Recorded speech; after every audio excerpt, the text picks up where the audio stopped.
All right. So aside from missing the first 15 minutes, I'm not too mad at the show. There's some things that I did not like and thought were questionable, but I personally thought one it started off fantastic, and then a few things happened. But all in all, I enjoyed this way fucking more than New Year's Evil. Uh, I think I have more downs than ups, Oh shit! Yeah. Really? but but the ups make it better. It Ah, outweighs the downs. okay, okay. All right. Well, then we'll fuck it. We'll fuck it. And just for the record, for those of you who want to know if we're gonna cover the fucking releases, Scoot did that shit already. So if you Yeah. want to pay attention to that, it's a 5 minute video. It ain't gonna take you long. Go Oh, listen to that recap. it's actually 8 minutes because I did a second one. Oh shit. Okay. Well, you'll get to hear my opinions on that shit tomorrow. Yes. Um, spoiler alert, a lot of what Scoot said, I probably will repeat and then say some other shit. But yeah. You'll probably hear some input from me on that as well. But But yeah, so yeah, I miss the first 15 minutes because DVR shit. It happens every time, which uh, I don't understand why these fucking cable companies don't just you know connect it to the fucking show because it happened with SmackDown when SmackDown jumped to FS1, then it didn't mm, record that. So it's that's like what, yeah. you're if I'm recording the show, just record whatever channel the show's on. Just the smart shit. It's I mean, come on. just have it set to Yeah, record the show, not whatever's on that channel time frame. I feel you. yeah. Yeah. Well, whatever. I mean, other than the entrances, the match started off with they introduced Mark Henry, Paul White, and Jerry Lynn as the judges. Mhm. Um, but the match started off with Danielson fucking with Hangman. You Okay, know, kind of like the he first kept match. doing like if you saw later on when Hangman was doing the jumping jacks and all of that, Mhm. that's because Danielson kept doing that. Uh, Danielson kept stalling, Danielson kept messing around. So probably a little bit when you really started to see, like you said, you missed like the first 15, Mhm. probably around maybe the 10-ish or so mark. That's when it really started to ramp up, when it really started to go at it. So it wasn't Yeah. like it was just foot on the gas the whole time. Gotcha. Yeah. Because this match I enjoyed. I enjoyed this match more than the first one, and Well, I enjoyed it it because could. it actually had a finish. Yeah. I don't want to say I'm surprised. I think I'm more just they pulled the trigger on Hangman winning, so I'm like cool and winning clean at that. Like it wasn't they Mhm. didn't go to the judges or anything, which I'm glad they didn't because I would have been Me pissed off if neither. that was the case. But no, if it went to they judges, it was definitely going to be Danielson win, in my opinion. probably and that's the thing is that they actually made it to the point to where it's like, yo, Hangman earned this victory. Like there was no point where you can say, oh, well, this happened or that happened. It's like, no, they went out there, they wrestled, and he earned that shit. Hmm. So, and I think it's necessary, and I guess this is what they wanted to do. They wanted to give him a credible defense and Yeah. have him look like legit as a fucking champion. And after this match was over with, I was glad that they did that because to me, I can look at this and say, you know what? Let's see what happens now. Hmm. Ooh. Scoot, this wasn't one of the things you hated, huh? No. I actually enjoyed it.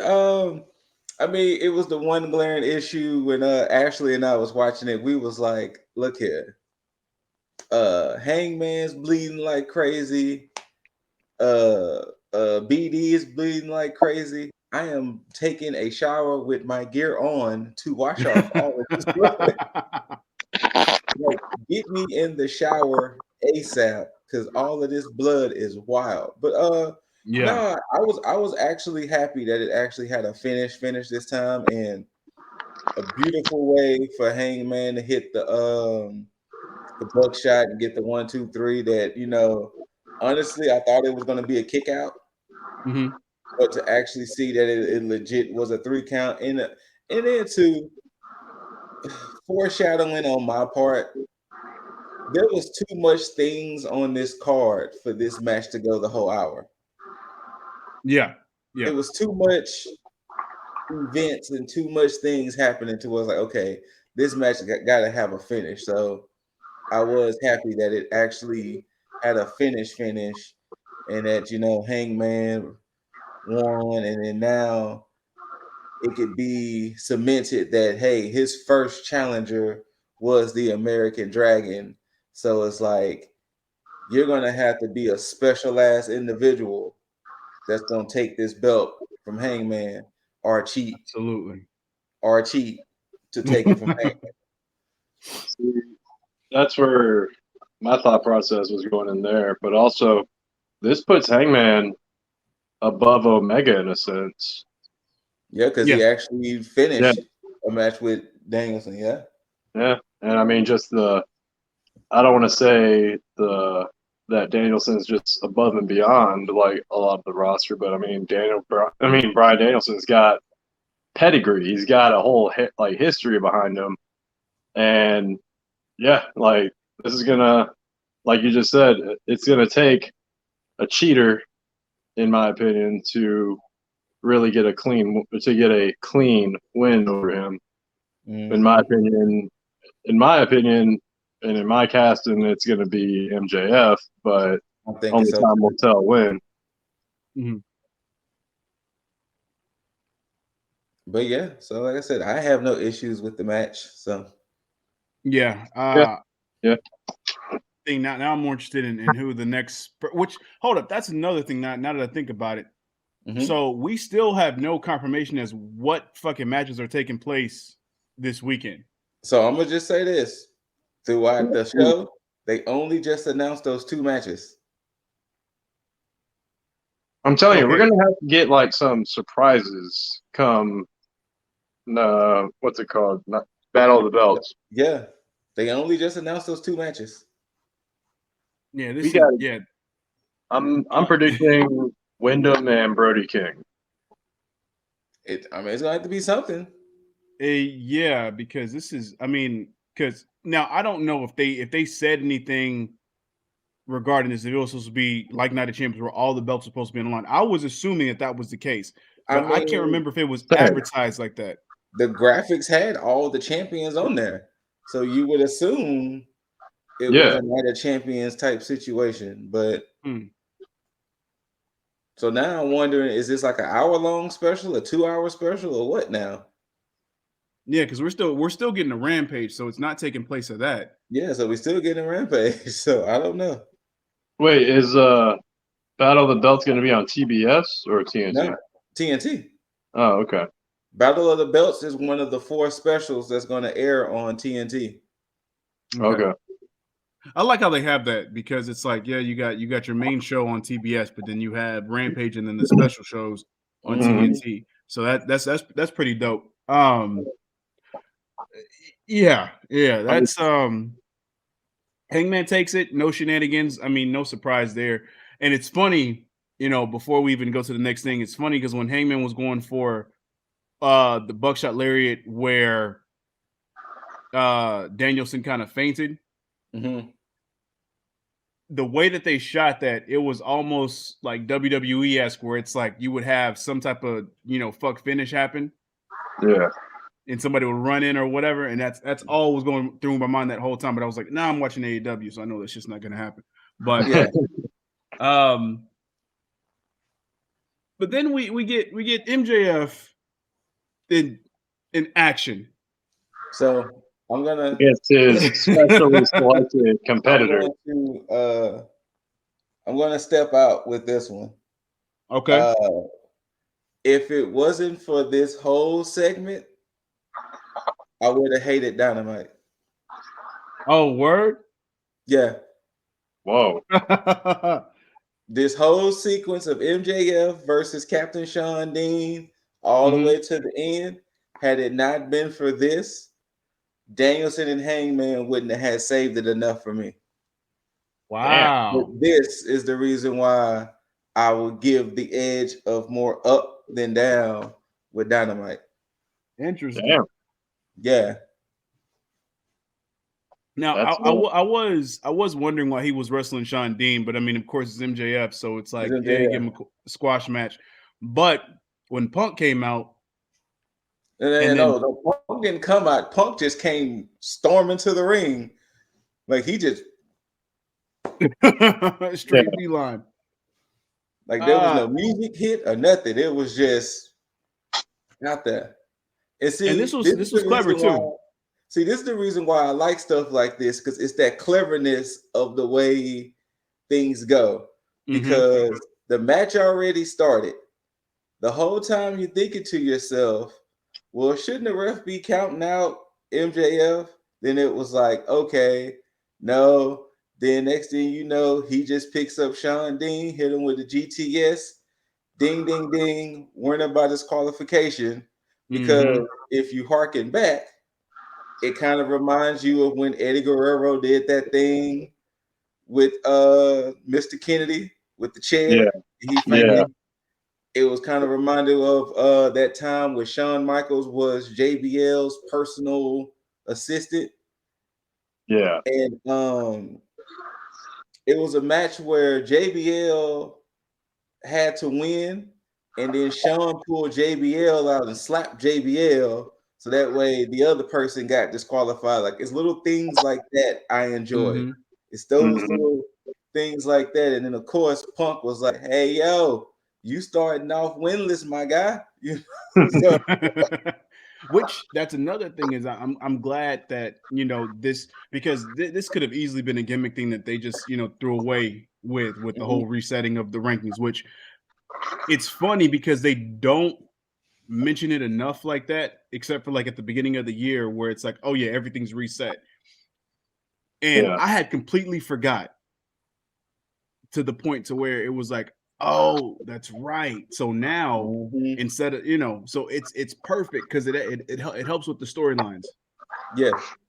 Then for him to be like, hey, until you fight me, I'm doing this every week. Every time you have a match, you ain't gonna ever get a chance to go for gold when you're gonna be winless. So what you gonna do? Yep. I love the mic work between MJF and Punk. It's it's honestly a highlight every time they come out, have these little feuds with each other. And once this feud ends, it's gonna be a little it's gonna be a little sad spot for me. Yes. I mean, come on now. Like, what are the two guys? This man looked Punk in the face and told him, I can see why you never main evented WrestleMania. Yeah. I lost my shit. I ain't afraid to admit it. I lost my shit. And he said W. I love the fact that they have that they showed that this gradual annoyance with MJF, where it's like now Punk is starting to get to him just a little bit, because you see him break just a little bit where he got pissed off about it. But then to see him do all that, get mad, and then gain his composure to be like, you're gonna face Wardlow, and then just like, so it's like, oh yeah, that's shout out to Backstage and anybody that's writing this shit, because they have this shit on point, because it's the nuances that make everything make more sense, and it plays perfectly. So thank you. Of course, you know, Punk saying you can go over there and try to main event a 4-night extravaganza. The buy one get one extravaganza. And then when you come back within a year, I'll still be waiting here for me to kick your ass. And Like I I said, like that too. like I was losing my shit as this promo kept going. I was like, this is the reason why this whole thing saved the show for me personally. Mm-hmm. Damn. I mean, And I mean, I can see why, but it just doesn't Mhm. bode well for the rest of the show, in my opinion. I'd like to hear your takes. I'd like to hear your takes. Oh yeah, you gonna hear it. Oh, I know. Yeah. And I can understand because one of those, and again, I'm gonna repeat that same narrative that I had last week about the next thing, which is Jericho. If I all didn't this care. doesn't lead, I didn't care. if all this doesn't lead to anything as far as like with the breakup of Inner Circle or Proud and Powerful leaving Inner Circle or something, this is all for naught. Because Jericho for kind of like a 7-year-old yeah, squarehead, that pinhead, with that squarehead. with that in 2.0, yeah, I get that. But I'm specifically talking about the fact that how when he was saying he didn't come out there to help Eddie Kingston, he came out there to settle score or whatever. But it's like, yo, your stable Roll off mates Santana were out RC. there. Yeah. Yeah. Yeah. I don't So know, but I didn't. yeah. I didn't Now care. shout out to 2.0 and Daniel Garcia because again, now I Yeah. wish they wouldn't. They didn't do the whole Tweedledee Tweedledum BS with the whole I'm not Pinhead, he's not Squarehead, and all that other shit. Because Mhm. they started off perfectly fine, but once you get into the childish shit, it muddles it a little bit. Now Daniel Garcia kind of saved it with the run in, but it's still kind of cheesy. I mean, Mhm. it almost felt like the whole fat face dipshit thing all over again. Yep. Which, I mean, my general thought on that is whatever. Yeah. Yeah. Yep. Also, for a man named Dan Lambert to come in here shitting on wrestling in general, he's pretty cozy with Scorpio Sky now. Like as I'll be getting into later on after dark. Okay. But yeah, he came out. I mean, just a little short end of it is that he's been coming out with Scorpio Sky or Ethan Page, depending on which week you watch. Well, So I guess the exception is I'm assuming Sky and Page trains at American Top Team, so they'll be the exception. I guess, man. But what was Unless they train there for real, then I apologize. But I have no idea. I don't know. yeah, I mean, as of right now, it's kayfabe, I guess. yeah. So For right now, as far as we know, or anybody else for that matter. But Jake Atlas got time. oh man, he debuted on Dark. On Elevation, excuse me. Dizzle's favorite wrestler is in AEW. I'm not gonna call him Jake Van Atlas on here because again, AEW has a very fine track record of, you know, he's not pressing coal into diamonds.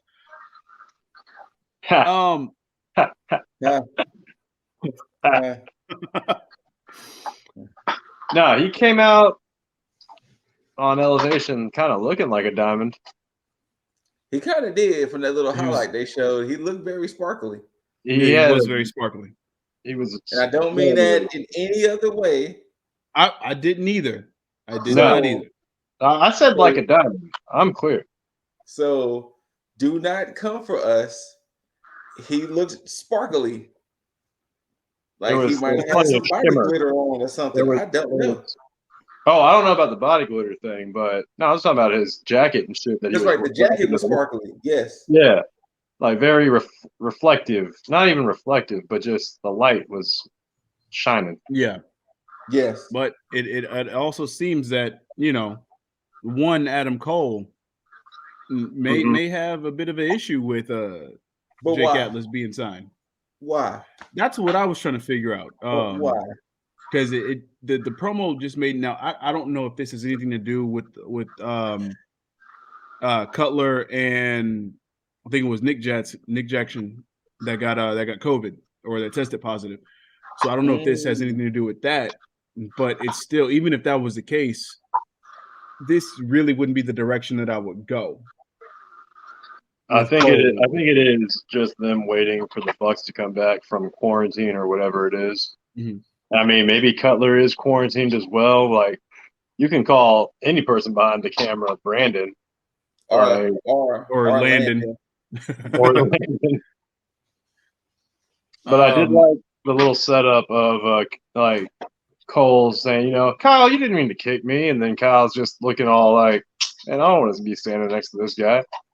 Yeah. and they're keeping that up to say, they're trying to keep that camaraderie between them. I would hope that that's the case, and it not being one of those cheeky things where it's like, yeah, we'll say that, but we still have issues. So, but it is what it is on that end. Well, they did acknowledge that they had like a blood feud in previous employment. Yeah, which I wish they wouldn't have dragged that over. I wish they would have just pretended like it just did not exist. But if they're gonna do it, hey, fuck it, do it well if that's the case. So yeah, and I don't think that it was necessary for them to take the jab at NXT to say, hey, Jake Atlas, be happy to send you on a one-way ticket back to Orlando or whatever. Yeah, I was like, it's funny. It's funny when it makes sense, like when you have the Punk and MJF segment where he's bringing up WrestleMania, and so then you're taking a jab at WWE, but for it to be like this is like, well, I mean, the dude got fired, so I mean, come on, yeah. So no, I completely agree there. For him to have like, you gotta let that feud or rivalry get a little down the line before you start throwing lines like that out. Yeah, true. But now we got that. So hopefully they make the most out of it and it becomes something good. I would hope the best for it. I still don't see why it needs to happen, but hey, what the fuck ever. I mean, this is I can only see it as a way to shoot Jake Atlas into relevancy. That's what I'm thinking too. So hopefully I will never have to call him Jake Van Atlas on AEW at all. Yeah. We can see. No, he showed out on Elevation. Good. And Wardlow did a Powerbomb Symphony. But not before Spears tried to, I don't know, maybe get a disqualification or what. True. And the good thing about this is that because now the crowd has been getting more and more behind Wardlow, I'm starting to think that this whole thing with Punk is really going to help Wardlow turn the corner into turning into a face, because that's the only course of action that I see that's going to happen as to propel Wardlow out of MJF's shadow in this sense. Because I mean, at this point, he's ready to be shot in a face direction and then being pushed a little bit. So, and I actually, when we did see the clipboard of Tony Khan that got leaked, and it had Wardlow versus Punk, I had asked why, because it didn't make sense at the time, but now it makes sense. And I'm actually looking forward to it to see what kind of match these two are going to have, because I just don't see Punk just getting over on Wardlow that quick. I see this as potentially being a good, hard-fought match for Punk and a good showing for Wardlow. I'm pretty sure it's going to be probably similar to his Hobbs match. Okay. Just with different stakes, since MJF, and I wouldn't be surprised if MJF does something that end up causing Wardlow the match. That's where I'm thinking.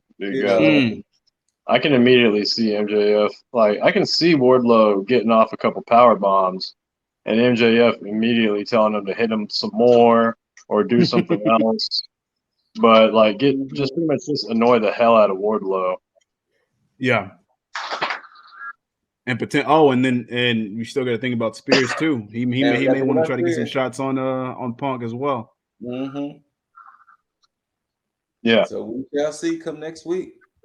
Indeed. The match I was looking forward to, and then the Same. match happened. You know, I'm Same. gonna just say one thing: Black Girl Magic. I'm gonna just leave it at that. Oh, I thought you hated everything else. No, I just said Black Girl Magic. Ah, I appreciated Jade Cargill Storm outfit. Mhm. I appreciated Jade Cargill winning the belt, Same. and that's where my appreciation stops. Okay, so Jade winning was the right call, and putting her in the ring with Ruby Soho was another good call, because I realized that the reason that she was in the finals with Jade Cargill was to potentially push Jade Cargill, or at least Yes. usher her into a good match, because it would make sense. The problem is,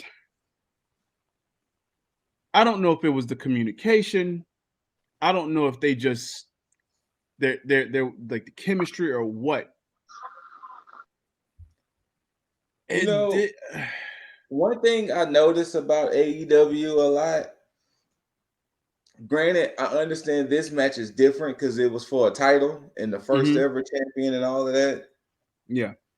Too many times, in my opinion, AEW treats their matches like they're supposed to be 5-star classics in a sense. Mm. And yeah, Jade and Ruby were supposed to have a pretty decent match for the title and this, that, and the other. To me, personally, it would have been a lot better for Jade if she would have kind of did some Wardlow type shit. Where like she would have came in and just completely obliterated Ruby Soho to where it would have been like, damn. yeah. Like did some Wardlow Miro type shit to where it would have been established that this is the champ. Like she without a shadow of a doubt proved that she's the TBS champ, because then it would have put her in that stratosphere of, okay, well, who's gonna stop this dominant train, this dominant force who just like dismantled world-renowned Ruby Soho? Yeah, and I'm with you with that, because I think that would have been the easy way to do that. But I think what the issue is, but I also don't have a problem with it, is with AEW. What I think what they're trying to do is they're trying to steer away from that cliche booking to And I get mask that. like somebody's like greenness in a way, and I think that's why Jade and Thunder Rosa had the match they did last week, because I think what they're trying to do is they're trying to kill the noise of everybody saying, well, she's too green, she can't do this, she can't do that, and instead of them letting it kind of just take its place like down the line where it's like it's gradually going, I think they're trying to do the power game here and there, like on Dark and Elevation, and then on Dynamite, and then pay-per-views, whatever, whenever she gets into those big money matches, they're trying to allow her to have those 4 or 5-star classics. And I don't think she's there yet, because I don't think she can really call a match. She's doing perfectly fine with her promos and her persona and everything. I think that's perfectly fine. But when it comes to the in-ring, I think, just like what Scoot said, you have to hide a lot of the stuff on, and play to her strengths until she gets to that point. Because I mean, there's no rush. My bad, not to interrupt, but No, you're good. You're good. It is not wrong because she's still like first-year wrestler. Yeah. Like it's not wrong if a lot of her matches aren't that long. Like it's not wrong if she comes in and just dismantles some people and call it a day. Like it's not wrong. Like it will fit the character. Yeah, it Like would. it will fit the character better if she goes in and just completely dominates an opponent and be like, well, damn, who's gonna be the person? Because once again, it goes back to what we were saying with the Hangman argument. Who will be the first woman to truly give Jade that L? Exactly. Exactly. And you know what? And the more we talk about it, the more I think about it. If they would have done the whole, squash match Jade deal, and then to get to a point where she's finally comfortable having matches, to finally see somebody like take her to that limit, I Yeah, think would have been a better payoff. So you know what? Yeah, you're absolutely right. You are right on that one. Yeah. yeah. Uh, and and this match could have flown under the radar where it could have been somewhat passable had it not been for the finish, because that Jaded was ugly. Yeah. That Avalanche Jaded was just so, and you could tell that she was not completely comfortable with doing that, because the way it was delivered was just I mean, there no. was an uglier finish in a later match, but we'll get there. Yeah, yeah, yeah, yeah. Oh yeah, yes, it But was. I mean, as sketch as it looked, I mean, to just it translated to me as she survived like a series of roll up pins and just got like pissed off, like, all right, I'm into this shit, and Yeah. just like took her to the avalanche, jaded, or at least that's how it came off to me. So yeah, while it Mhm. wasn't the prettiest, it was just at that point it just looked like something or somebody was just fed up with dealing with Mhm. this. True. And of course, with that, during that match, we got, finally we're getting that initial build between Mercedes Martinez and Thunder Rosa, and then of course on the Yeah, post, now we have pretty much like another feud of Ruby Soho apparently starting up another feud with Team DMD. So uh I don't know. I don't know. I mean, I definitely don't want to see Ruby Soho take another loss in a big match. So I really don't want her to go up you know against Britt what? Baker at this point. I kind Honestly, of agree, but I think that they're going to take the W there, Riho and Soho. I think they will too. But honestly, they did Ruby Soho the exact same way they did Brian Cage. What you mean? Coming in first night, getting a title shot, knowing damn well they wasn't gonna win the title. Then it's Mhm. like, oh shit, what we gonna do with them from here on out? Well, Ah, the reason I'm not mad at this with Ruby Soho's booking is because it almost plays into um like her first night where she actually did the press conference Mm-hmm. after the show, where she talked about how, she never won a singles championship, in the previous, company and all this other stuff. And I think to put her in a situation where it's like she's always losing a big one, Yeah. to make it make sense when she finally does win, because they're not taking a page out of Impact's book where they're just taking anybody and just pushing them to the top and having them win.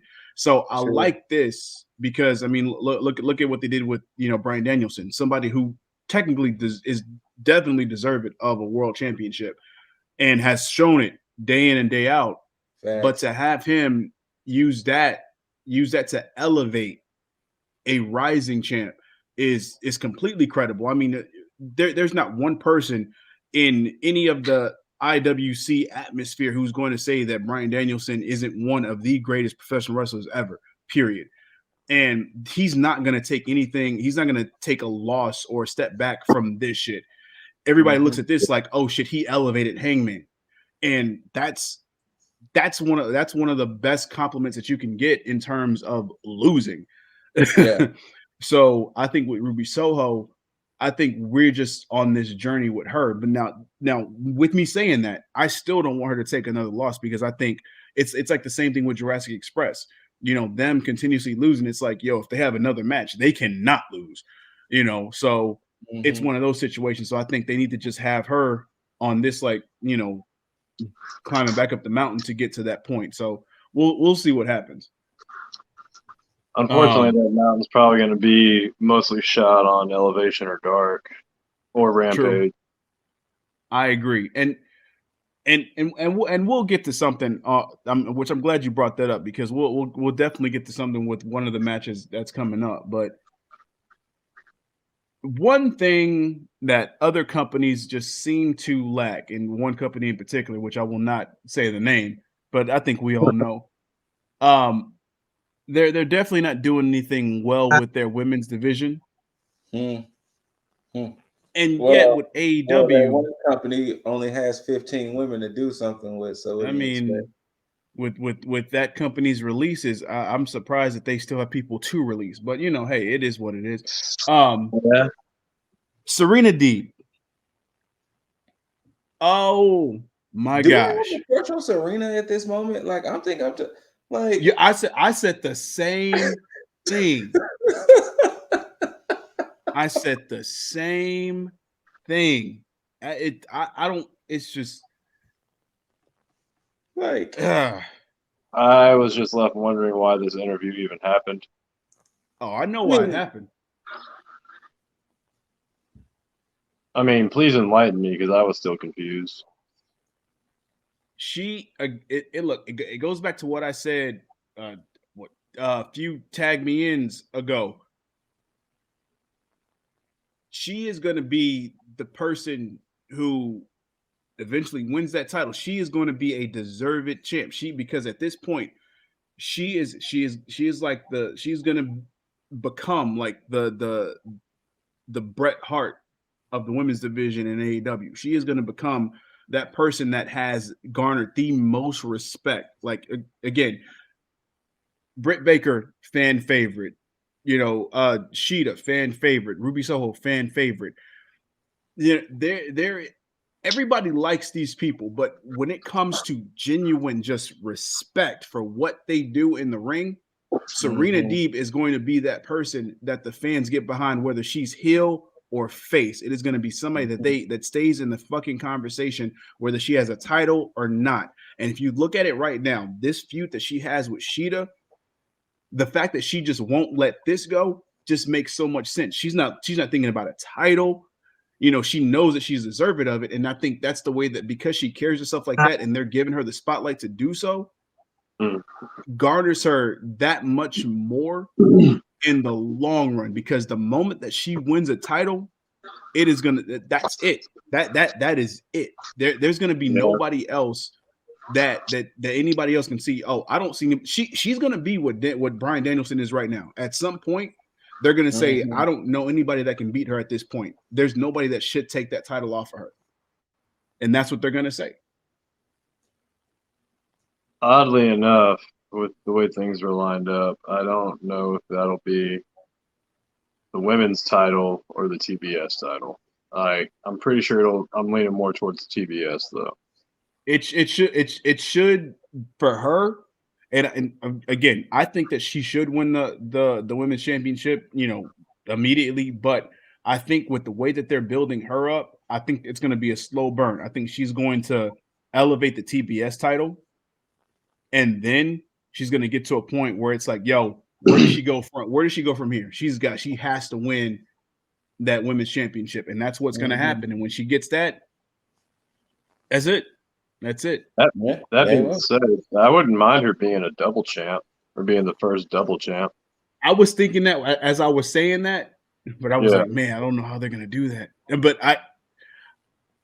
if anybody was to do it, fuck it. Why Fuck not? it. Honestly, Exactly. you could do it well, like with her being TBS champ, and then have her take on whoever as like a belt versus belt, and whoever wins takes both. Mm-hmm. Ooh. Yeah. Ooh. I mean, she could be Thunder Rose's Achilles after she beats Britt Baker. Could we gotta get Jade Cargill to lose to her first, I don't know. I think somebody else is gonna lose to Jade Cargill. or you mean beat Jade Unless Cargill? I mean, so yeah, I think somebody else, unless they do with Serena Deeb what they did with Stone Cold, like just the whole DTA thing where she's not a heel or a face. She just says, fuck everybody, I don't care. And then they could do that. So Could. I mean, we're just talking about wrestling styles here, but you could have her technicality be the Achilles heel to Jade Cargill. Mm-hmm. She could be the Achilles heel to everybody at this point. Very true. Very true. Especially with her being such a technical marvel. Oh, Yeah. absolutely. Yeah. Absolutely. And you know what? Fuck it. Just one time for the one time. Might as well go ahead and just give it to her right now because Might as well. it's a different kind of though. It's not the throw that we normally give those for. This is a different kind of though. Yeah. But anyway, Serena Deeb though. Serena Deeb. And okay. Oh, hey, I never. Hey, No. hey, No. you. I never. Next. I can't. I see. I would, but this has to be addressed Okay, because go ahead. I don't know what the fuck is going on. It seems to just be with Brian Pillman Jr. I don't know if it's him. I don't know if it's AEW and the backstage or writers or whatever, or them trying to do right by Brian Pillman. Look.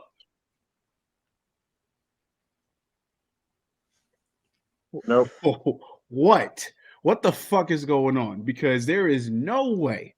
And this goes back to what I was saying earlier with what you brought up, Jaeger, about like Ruby Soho having her story being told on Dark and Elevation. I seen on the crawl where it said Brian Pillman Jr. had a match on Dark. My thing is, if he's gonna have this type of match with Malachi Black, why was his this side of him not showcased on a Dynamite or a Rampage to where it's like you can see him getting better and it's like, yo, I have Malachi Black on the mind. I'm going to take it to him. There is no way, believably, that I could sit here and watch this match and say, yo, this match was supposed to go this long. At all. At all. And that's no slight to Brian Pillman Jr. It's a slight to his booking. Because again, you go back to the whole promo thing. It's like, how do you get this mad over something that he did to Julia Hart, and then you let MJF say all this shit about your family? You don't get that mad. You have a shorter match with MJF, and then you have a longer match with Malachi Black. So none of this makes any fucking sense to me. It's more confusing than anything. That's the problem. Yeah. I mean, I just got to ask where the intensity is. Because there's been 2 matches now where, honestly, as Pillman, you should have come in pissed. You had Julia Hart get freaking blinded in one eye, rocking an eye patch to the ring, screaming bloody murder. Like, that was a classic horror movie scream.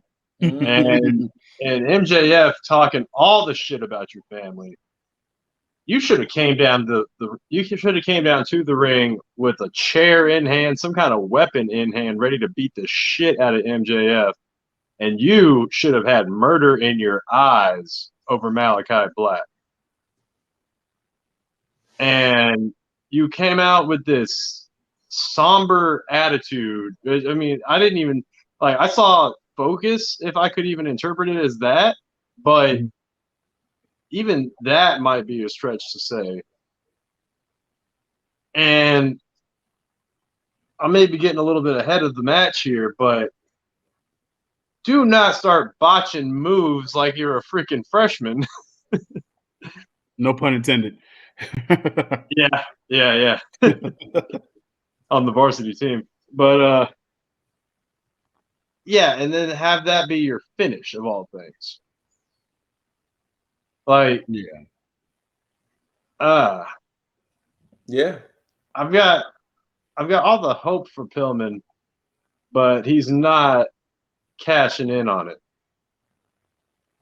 They give him the setups, and he just does not make the layup. Yeah, nope. It's weird. And then what's even weirder on this thing, because it kind of tells right into the where it tells and segues into the main event. I understand the fact of the whole Pac and Malachi Black thing. But for Lucha Brothers to come out, for them to come out, which I initially thought this was basically them running out of time and Lucha Brothers coming out and like saying, hey, fuck their entrance. They're gonna basically roll into the main event. Yeah. But for them to come out, have this whole stare down, and for Malachi Black to not have any kind of payoff from this into the main event, this just made it completely just nonsensical, because then when you get from commercial after this match, you get Jurassic Express's entrance, and I'm thinking that Lucha Brothers are already in the ring, and then all of a sudden Lucha Brothers come out, back out in their own entrance. I'm like, so wait, y'all came out, left the ring, went to the back, only to come back out again. That's what champions do. Stop it. Said, hey, my music is, hey, we got to run that back. Oh my gosh. What? Upon watching this match, two things became very apparent to me. One thing is Lucha Brothers gonna get their moves in. I talk about the Young Bucks. Lucha Brothers gonna get their moves in. They pretty much right there with the Young Bucks of getting their moves in.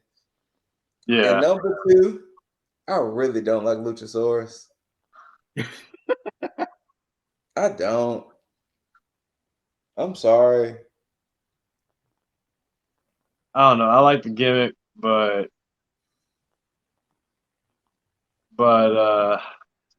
I understand the notion.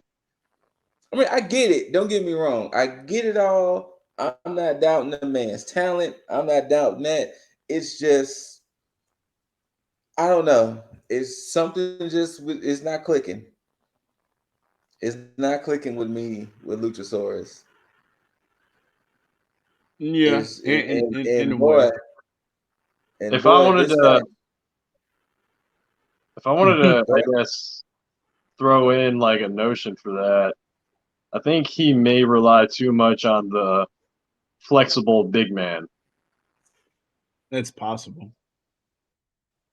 It is possible, because I mean this match in itself was a bit of a spot fest. Like there was no real technical aspect to this match, and we may get that down the line with other teams, but I think this was it's weird for this match to be like that, but for them to have one hell of a match with the Bucks, but then for this you have all the components of it to be a technical match, with Luchasaurus being as big as he is, and with the whole aspect of like the smaller speedy guy and then the big muscle bound guy, and it's like, because of the fact that it wasn't what it technically could have been,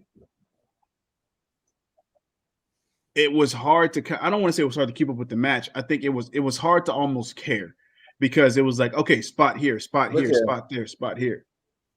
The match lost me with the whole hand holding spot. Yeah. Now the end of it was fine, but yeah, I didn't care. Yeah.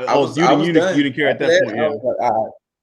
I was like, all right, I'm gonna just watch this for the sake of watching it. But after that spot, I was over it.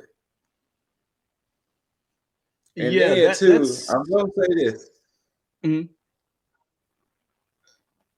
Go ahead. I must have been looking at my phone or something at the time, but hand holding spot.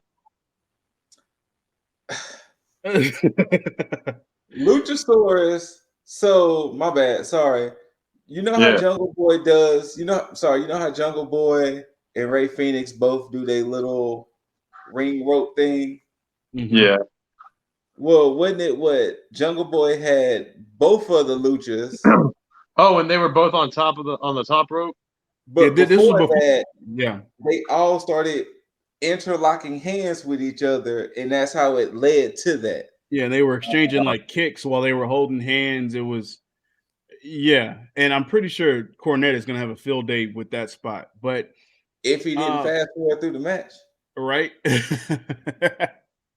Now, I was fine with once Phoenix and Jungle Boy got to the top rope, and then they did that whole spot, Yeah. to get the crowd, engaged. But yeah, dirt like previously, I think if I wasn't already doing something, if I wasn't multitasking, I probably would have been like scooting checked out. But I was out. I checked. Like I yeah, was up here, just like, yep, I ain't but watching this. after that, the match picked up, but it picked up into spot after spot after spot after spot after spot. And And you know what? Let's discuss that dumbass table spot. it, There should have been a DQ there. I'm not gonna even sugarcoat that. And not only let's discuss this dumbass table spot, but I got an alert officially. Ray Phoenix broke his arm in that table did you spot. wait, did you not see it? Oh no, I saw it. Oh, okay. I was about to say, I was like, But yeah, they no, confirmed it. It's officially confirmed. He has they a didn't broken arm. they didn't have to officially confirm shit. When I seen the His shit was replay, turned. His I'm shit gonna run it back. I knew it was over with. I'm like, Hey, yo, and hold on, Jaeger. If it's still up on this one page, I'm gonna send it to in our group chat. But yeah, his shit was turned. oh yeah, no, yeah, he look, his arm was like a bent back paperclip. I'm sorry, that wasn't funny. Yes, it was. No, I mean that was pretty. All right, Jaeger. I sent it to in our group chat on Facebook, Instagram. Yeah, because I noticed it once the table spot happened. I saw Phoenix's arm, and it was kind of bent, like it still looked normal, but it was like this, man. I'm talking right after the table spot where it was straightened out, and he was pointing to his arm, and I was like, oh wait, and I looked, and I was like, no, his shit might be broken, and then when it showed the replay. And then I was like, oh, yep, that's it. And then that's when the way he landed when they get that good camera angle. Oh, and that's when it clicked to me. I was like, well, if Jurassic Express wasn't supposed to win this match, they're winning it now. Look, but you can. I thought the moment Jungle Boy kicked out of all them damn fear factors, I'm like, well, Jurassic Express is gonna win. Yeah. Well, I mean, I figured that was going to be the case because just like we talked about before, there's no way they can go into this match after all these chances they've had and then lose. Because if that's it, it was like, yo, they're never winning these tag titles, or it'll be just too little, too late. But yeah, and you could kind of tell this was meant to be the plan because especially after the match was over with, you had all these tag teams come out to basically say, hey, well, now it's a feeding frenzy because. Yeah. And I like that because now this feeds more into what I was saying before, where it's like, yo, we're about to have a changing of these titles more frequently than not. All right. I think hot take. Go ahead. I don't want to see them champions long. They won't be. Oh, they won't be. Oh no, I'm thinking it'll be by the end of this week. I'm thinking. I'm probably that too. I mean, I'm not trying to. There's no shade being thrown here, but my prediction now is going to be watch come Rampage. There's going to be a challenge issued that they're going to take, and Battle of the Belts, they're going to probably have that match. Like I am totally like I will not be opposed to them losing them belts ASAP. I don't see that. I don't see them losing it that soon. What I do see though. I mean, they're gonna go out strong. What I see because with all these teams lining up, I see them taking on challenge after challenge after challenge after challenge, and it primarily probably being Christian's fault with them being fighting champions, and to the point to where it's like they make that mistake and either get burned out or whatever, and then end up losing those titles. But I see it bigger than they can chew. Exactly. I kind of like Jaeger's playing and losing on Saturday. Sorry, I have my TV freeze framed on the exact point where you see his arm break, and it's like that arm goes back this way. I mean, it's because it twisted in that direction, but Jesus, it's like his arm is bent reversed. Bent back paperclip. I'm telling you, man. And then it shotgun right back into place. That's what hurt. Funny. It's not funny. Oh my God. Ray Phoenix, get better. Yeah, no, get better. Trust me, I know. Yeah. Look, Phoenix. Look, me and you, we the same. Look, I had my humerus split in half, so I know it shit probably don't feel right. I don't know what broke on yours, but it didn't look fun. So, regardless of the fact, I'm with you. I'm gonna make light of it because hey, I'm gonna laugh with you to keep yourself from crying because I'm pretty sure it looked like you were crying for a little bit because I'm pretty sure that shit hurt. But at the end of the day, we're all gonna laugh about this down the line, so it'll be okay. You'll win those titles back, or you'll win something. You'll be okay, I promise. But now you get a break. No pun intended. No pun intended. No pun intended.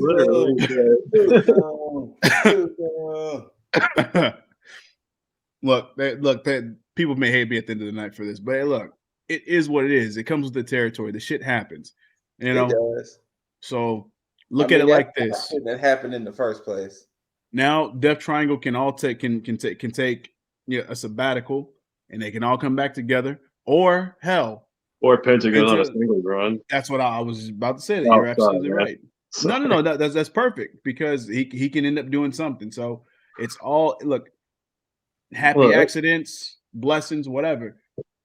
As much as I like Penta and tag team action, I still get goosebumps thinking about him versus Kenny Omega at All In. Like him as a singles wrestler, he is phenomenal. Maybe a little showboaty with the glove and the Cero Miedo. Like, yes, I feel like he has a quota of like at least 20 times he has to do that. But damn, like it'll be nice if he starts like running in the singles division for a while. Yeah.